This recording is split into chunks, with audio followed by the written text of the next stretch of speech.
നമ്മൾ തൃശ്ശൂർക്കാർക്ക് ഭാരത് ഹോട്ടൽ പോലെയാണ് അത്രേ കോഴിക്കോട്ടുകാർക്ക് ബോംബെ ഹോട്ടൽ.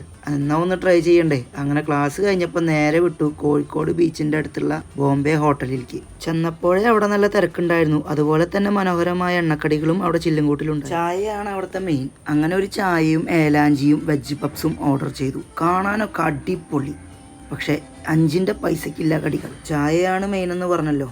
ചായയും ഒരു ഏവറേജ് തന്നെ ഉള്ളൂ, ഓവർ ഹൈപ്പ് കൊടുക്കാനുള്ളതൊന്നുമില്ല.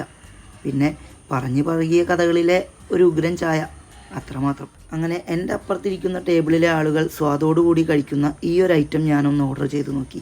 ഇലയട ഉള്ളത് പറയാലോ, കിഡു സാധനം. ഇതുവരെ ഉണ്ടായിരുന്ന ആ ഒരു ഡിപ്രഷനൊക്കെ അങ്ങോട്ട് പോയി.